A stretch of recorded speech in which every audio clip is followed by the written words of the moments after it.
कल बताया गया था क्लास किसे कहते हैं, क्लास किसे कहते हैं जिसमें एक सब्जेक्ट होता है और एक फाइनाइट होता है, उसको क्लास कहते हैं।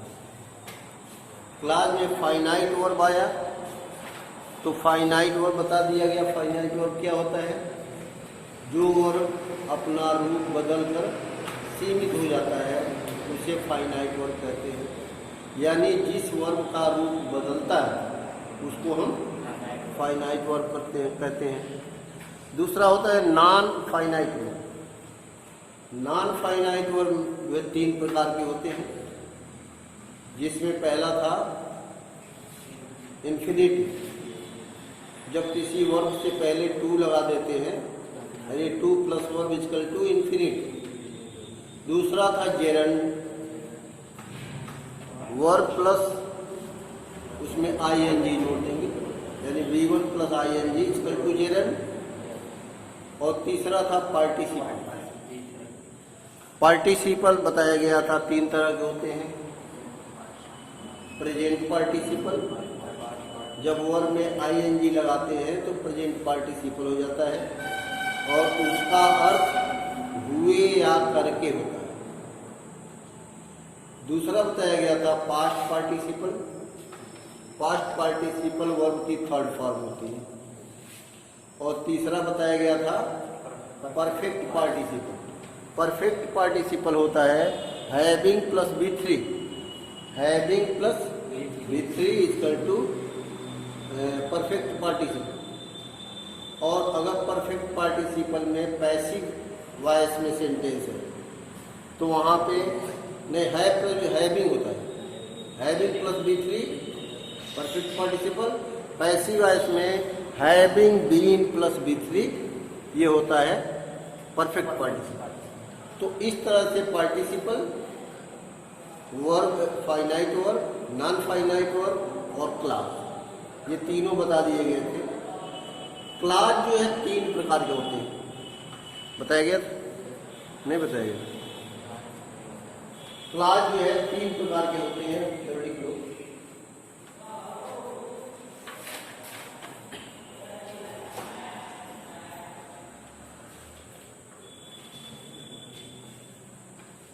क्लास जिसको कहते हैं उपवाक्य।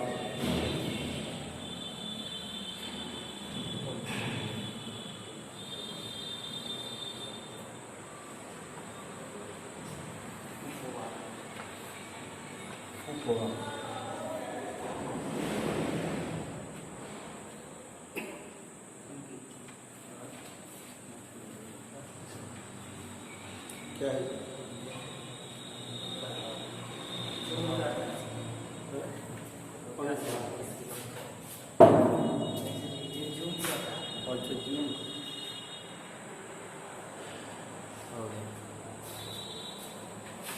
क्लास यानी उपवाक्य। उपवाक्य का मतलब भी होता है वाक्य ही होता है, ये भी वाक्य ही होता है, स्टेटमेंट ही होता है। यानी कि इसमें भी सब्जेक्ट वर्ब और ऑब्जेक्ट होता है। लेकिन फर्क क्या है क्लास और सेंटेंस में? सेंटेंस होता है जिसमें एक सब्जेक्ट होता है, एक वर्ब होता है, ऑब्जेक्ट होता है। लेकिन अगर कोई सेंटेंस हो जिसमें 2 सेंटेंस हो और उनको जोड़ा गया एक साथ, 2 सेंटेंस हो उनको एक साथ जोड़ा गया, तो जब जोड़ देते हैं 2 सेंटेंस को एक सेंटेंस में, तो अलग अलग उन्हीं सेंटेंसेस को हम कहते हैं क्लास। जैसे डायरेक्ट इनडायरेक्ट जितना भी पढ़ते हैं हम लोग, एक एग्जाम्पल से समझ सकते हो।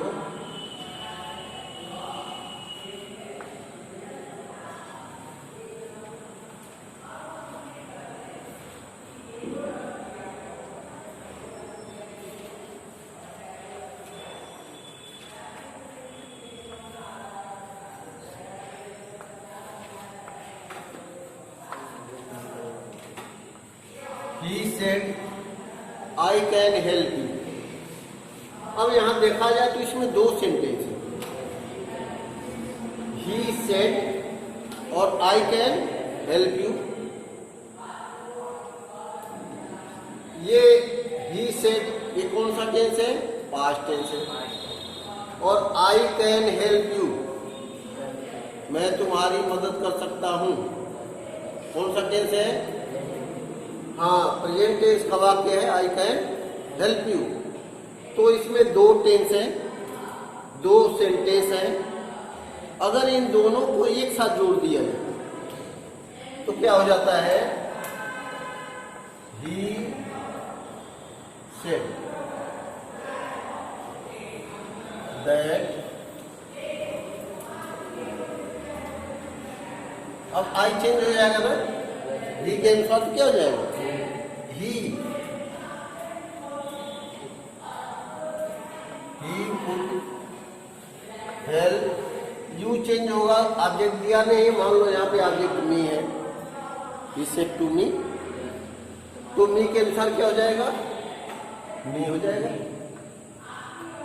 अब ये एक सेंटेंस बन गया, he said that he could help me, ये एक सेंटेंस है। लेकिन इसमें दो सेंटेंस है, ही सेड और ही कुड हेल्प मी, और ये दैट से जोड़ा गया है तो ये हमारा कंजंक्शन।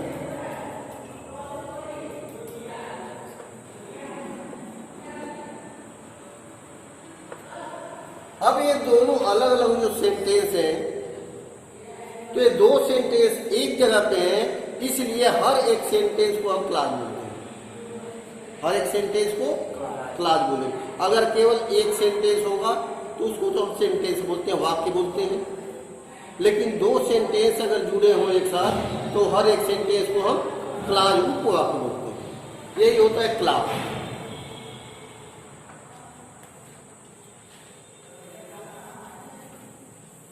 अब क्लास जो है तीन प्रकार के होते हैं, लिख लो चाहो तो।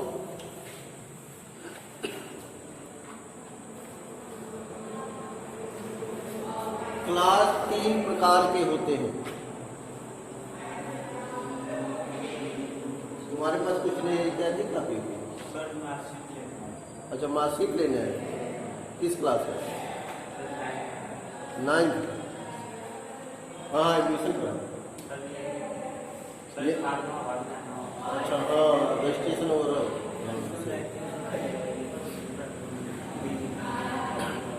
हाँ, क्लास तीन प्रकार के होते हैं। Number 1, principal class.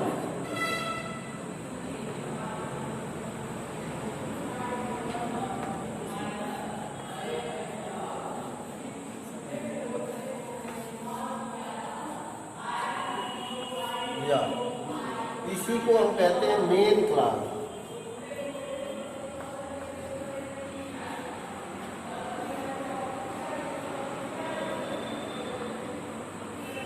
हम कहते हैं इंडिपेंडेंट क्लास।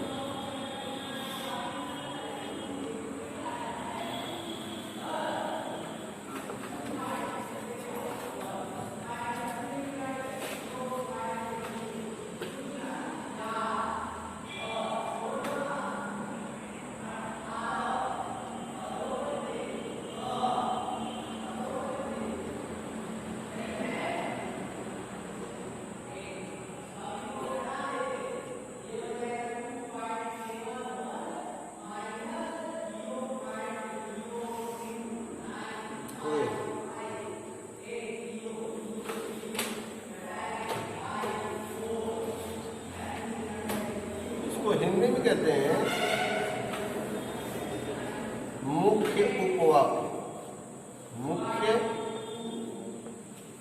उपवाक्य।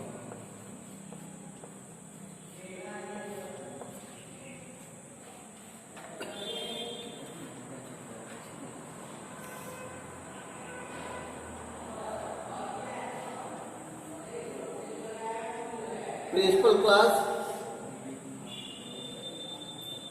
मेन क्लास या इंडिपेंडेंट क्लास। हिंदी में इसको बोलते हैं मुख्य उपवाक्य। मुख्य उपवाक्य का मतलब होता है जो प्रधान उपवाक्य होता है। जैसे एग्जाम्पल दिया गया था, he said that that he could help me, he could help me. अब इसमें मुख्य वाक्य क्या है? ही सेड, उसने कहा। अगर ये नहीं होता तो दूसरे वाक्य का कोई मतलब नहीं है। तो जो मुख्य वाक्य होता है जिससे, तो मुख्य वाक्य हो गया क्या? He said. और उसने क्या कहा? That he could help me. तो ही कुड हेल्प मी, या जो इसी वाक्य पे आधारित है, उसने कहा तब ना वो वाक्य बना। तो इस वाक्य पे वो आश्रित है, इस वाक्य से ही वो वाक्य बना है, इसलिए उसको हम कहेंगे सबऑर्डिनेट क्लॉज। क्या कहेंगे? सबऑर्डिनेट क्लॉज, यानी आश्रित उपवाक्य। तो पहला हो जाता है मेन क्लॉज, मुख्य उपवाक्य। दूसरा है कोऑर्डिनेट क्लॉज।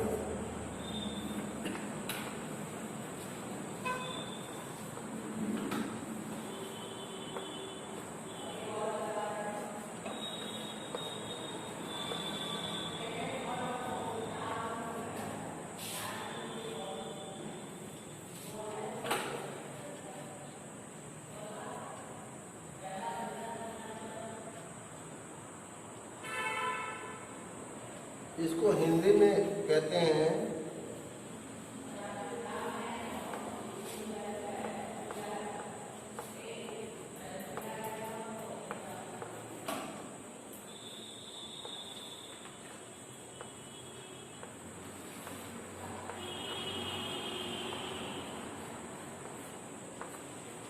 समान पदीय उपवाक्य।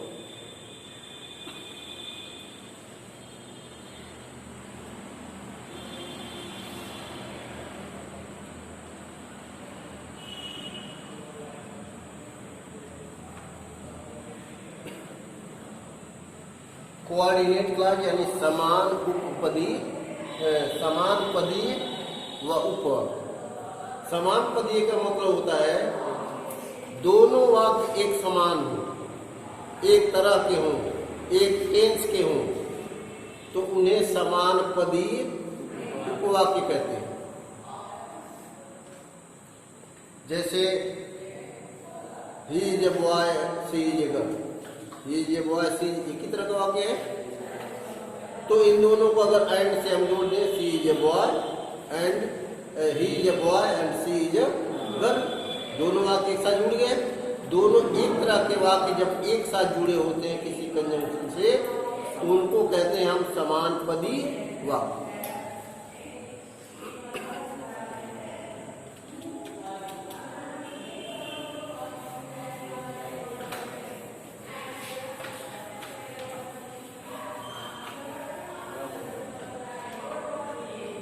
तीसरा होता है सबऑर्डिनेट क्लॉज।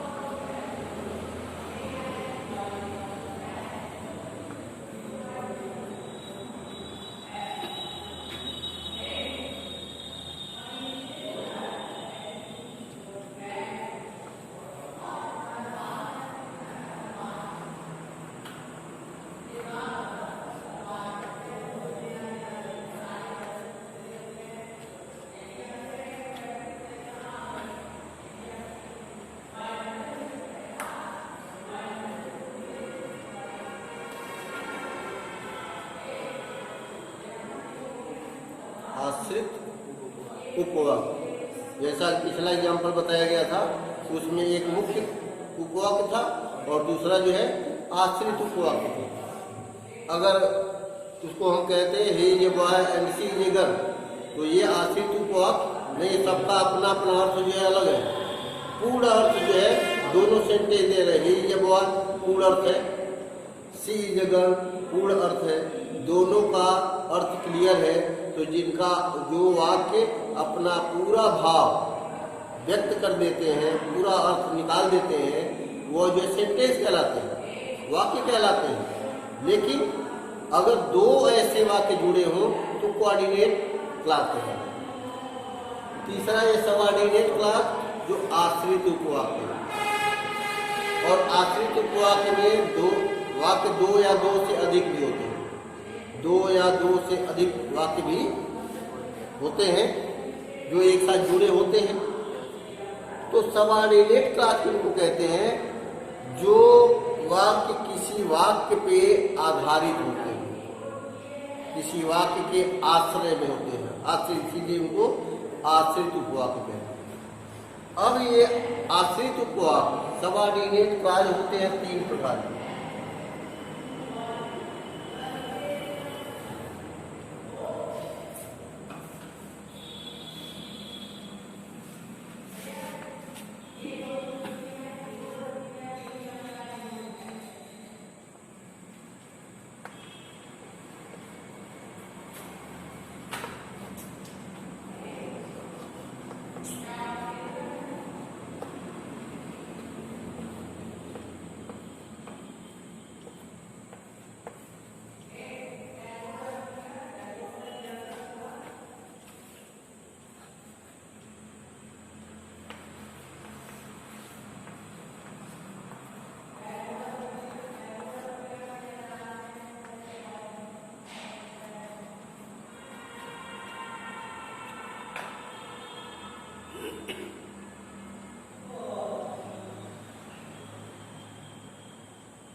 सबऑर्डिनेट क्लॉज 3 प्रकार के हो गए, नाउन क्लॉज, एडजेक्टिव क्लॉज और एडवर्ब क्लॉज।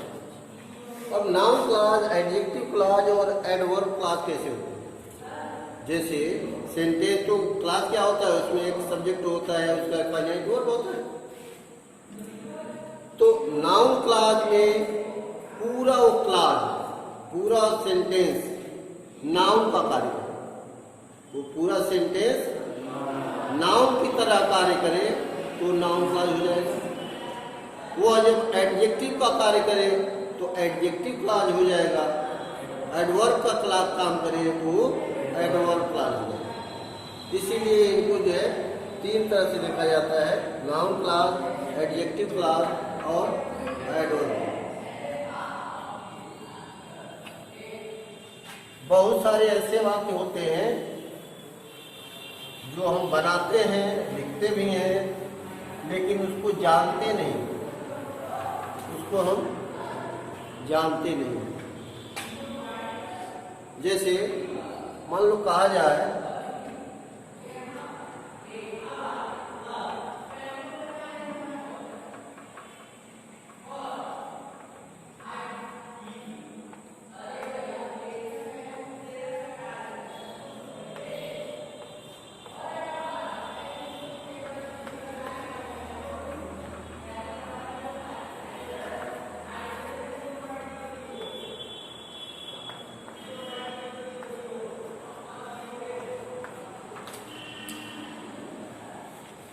जैसे ये सेंटेंस है, वो कहाँ रहती है पता नहीं, वो कहाँ रहती है पता नहीं। इसको इसमें 2 वाक्य छुपे हुए। एक वाक्य तो है वह कहाँ रहती है, पूरा वाक्य है वह कहाँ रहती है।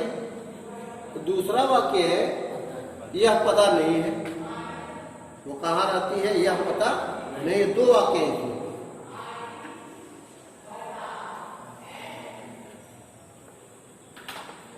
वो कहाँ रहती है। अब देखो यह एक वाक्य है, वो कहाँ रहती है पूरा सेंटेंस है, इंट्रोगेटिव सेंटेंस है, सब्जेक्ट भी है, वर्ब भी है। यह पता नहीं है, यह पता नहीं, ये भी जो है अपना पूरा अर्थ जो है दे रहा है, यह पता नहीं। लेकिन यह वाक्य जो है इसके ऊपर आश्रित है। यह पता नहीं है, यह वाक्य इसके ऊपर आश्रित है। तो जब आश्रित है तो ये हो जाएगा तुम्हारा जो है सबऑर्डिनेट क्लॉज हो गया, ये एक मेन क्लॉज हो गया।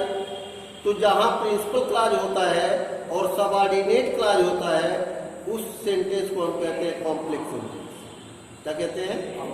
Complex sentence. और कॉम्प्लेक्स सेंटेंस बनाने का तरीका क्या है? वो जो है सबऑर्डिनेट कंजंक्शन से जोड़ के बनाया जाता है। अब इसको ट्रांसलेट हम करें तो हो जाएगा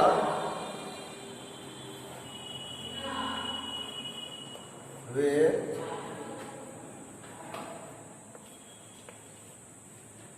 she live, where she live। ये हम पता नहीं है, ऐसे ट्रांसलेशन में वाक्यों में यह की अंग्रेजी नहीं बनाते। एक सेंटेंस बनाना है ना, is where she lives is not known, where she lives is not known। ये हो गया वह कहाँ रहती है पता नहीं। ये दो वाक्यों का मिल करके एक वाक्य कॉम्प्लेक्स सेंटेंस बन गया। अब देखो ये बन गया तो कैसे बना है? अब where she live, where she live, ये पूरा एक वाक्य है, पूरा एक क्लॉज है, क्योंकि दो वाक्य हैं तो क्या कहलाएगा? क्लॉज कहलाएगा ना। where she live ये पूरा क्लॉज है। is not known, is क्या वर्ब है और ये ऑब्जेक्ट की जगह पे है, और ये पूरा वाक्य जो है सब्जेक्ट की जगह है कि नहीं? इज क्रिया है, ये ऑब्जेक्ट के स्थान पे है, तो इज के इज से लेके बाकी शेष वाक्य होता है प्रेडिकेट, और जो बच जाता है वो क्या होता है? सब्जेक्ट। तो बचा का वेयर सी लीव, ये जो है तुम्हारा सब्जेक्ट हो गया। अब ये पूरा वाक्य वेयर सी लीव सब्जेक्ट के स्थान पे है, तो किसका कार्य कर रहा है? नाउन। किसका कार्य कर रहा है? नाउन। तो इसको हम कहेंगे नाउन क्लॉज, नाउन क्लॉज। अब ये जो है सब्जेक्ट के स्थान पे है तो हो गया, इसको कहेंगे subject to verb, subject to verb. Is not known, क्या not known? Where she live, where she live. इस क्रिया का इज नॉट नोन पता नहीं है। इस क्रिया का कर्ता नाउन क्या है? वह कहाँ रहती है। तो ये हो गया नाउन क्लॉज। नाउन की तरफ से पूरा सेंटेंस जो है सब्जेक्ट के स्थान पे है और नाउन का कार्य कर रहा है, इसलिए कहेंगे subject to verb.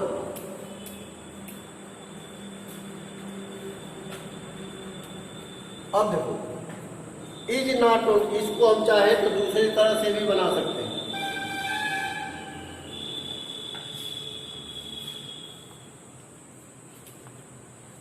It is not known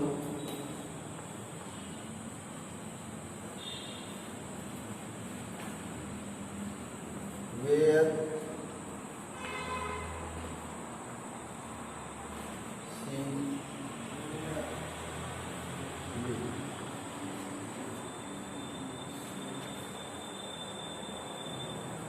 Where she lives.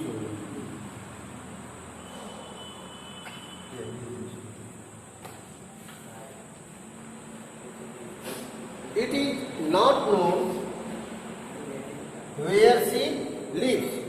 अब देखो ध्यान से, it is not known where she lives. Where यहाँ पे कंजंक्शन का काम कर रहा है, सी लिव्स पूरा एक फ्राज है, पूरा वाक्य है। तो वेयर सी लिव्स वह कहाँ रहती है, यह किस स्थान पे है? ऑब्जेक्ट के स्थान पे है। ये वर्ब हो गया और ये पूरा जो है ऑब्जेक्ट हो गया। ये इट जो है सब्जेक्ट के स्थान पे आ गया। It is not known where she lives, यह ऑब्जेक्ट का काम कर रहा है, वेयर सी लिव्स, लेकिन नाउन है, नाउन की तरह कार्य करता है, लेकिन किस जगह पे है? ऑब्जेक्ट की जगह पे है। जो कहलाएगा noun clause object to verb. Object to verb is not known क्रिया का ये ऑब्जेक्ट है, इज नॉट नोन का ऑब्जेक्ट है। और वेयर ये कंजंक्शन है, डायरेक्ट इनडायरेक्ट बनाते हो तो पहले अगर वेयर से कोई शब्द शुरू होगा तो क्या होगा वेयर, और उसके बाद से सी लीव्स है ना, सी लीव्स है तो ये हो जाएगा where does she live. Question interrogative sentence होगा तो क्या होगा वेयर डज सी लीव। लेकिन यहाँ इंटरोगेटिव सेंटेंस तो है नहीं, यहाँ वेयर कंजंक्शन के रूप में कार्य कर रहा है। इंटरोगेटिव सेंटेंस याद करो इनडायरेक्ट, जब इंटरोगेटिव सेंटेंस बनाते हैं क्या करते हैं उसको एसर्टिव बना के चेंज कर देते हैं। एसर्टिव बनाते हैं क्या होता है सब्जेक्ट प्लस वर्ब हो जाता है, वेयर कंजंक्शन हो गया। और सी लीव्स, सी लीव्स सी सब्जेक्ट हो गया, और जब सब्जेक्ट हो गया तो उसके साथ जो है लीव की जगह क्या लगेगा लीव से लगेगा, वेयर सी लीव्स तो हो गया it is not known where, ये हो गया ऑब्जेक्ट टू वर्ब। देखो एक भाव सबका एक ही है, पूरा अर्थ जो है उस सेंटेंस का वही है कि वह कहाँ रहती है पता नहीं है, लेकिन कितने तरह से बन गया noun clause subject to verb, noun clause object to verb, इसीलिए इसको बोलते हैं नाउन क्लास। यानी वो पूरा क्लास नाउन की तरह का है। नाउन का मतलब the name of person place or thing, the name of person place or thing, या the name of action, the name of feelings, these all are called noun. तो अगर किसी वर्ब का नाम रहेगा, किसी एक्शन का नाम रहेगा कार्य का, तो भी वो नाउन कहलाएगा। तो इस तरह से हो जाता है नाउन का। तो इस तरह तुमने बता दिया कि क्लास कितने तरह के हो गए, 3 तरह के, नाउन क्लास, एडजेक्टिव क्लास और एडवर्ब क्लास।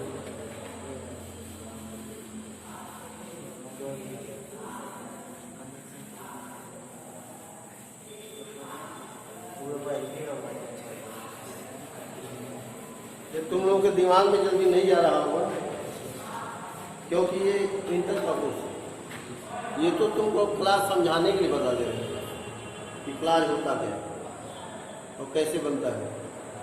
ये तुम्हारा इंटर का कोर्स है, सिंथेसिस, इसको पहले बताया गया।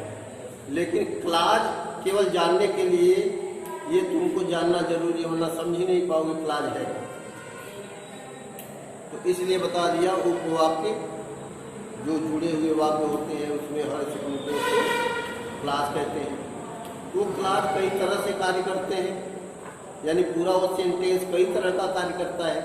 नाउन का भी कार्य करता है, एडजेक्टिव का भी कार्य करता है और एडवर्ब का भी कार्य करता है। फर्क ये होता है कि ऐसे में उनको जो है सब ऑर्डिनेट कंजंक्शन से जोड़ दिया जाता है, सब ऑर्डिनेट कंजंक्शन से जोड़ दिया जाता है। जैसे कहा जाए लड़का जो खेल रहा है,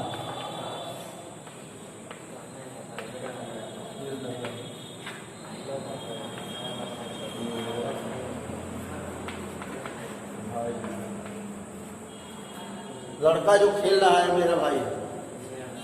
अब इसका ट्रांसलेशन बनाना हो तो बनाओ, क्या हो?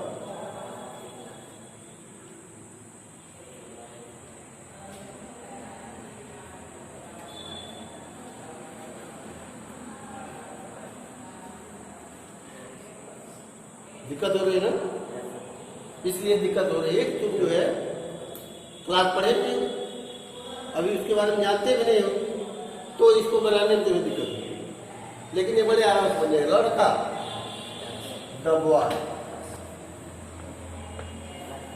जो खेल रहा है, जो खेल रहा है। अब ये जो के लिए लड़का है, क्योंकि जो है ये लिविंग है, जीवधारी है, प्राणी बोधक है। तो प्राणी बोधक जब होता है कोई नाउन एंटीसीडेंट, तो इसके लिए हम जो है कंजंक्शन हु या दैट का प्रयोग करते हैं। हु या दैट दोनों कंजंक्शन है, ये सबऑर्डिनेट कंजंक्शन है। तो the boy who is playing, the boy who is playing या the boy that is playing, तो हो गया the boy who is playing. मेरा भाई है, is my brother, is my,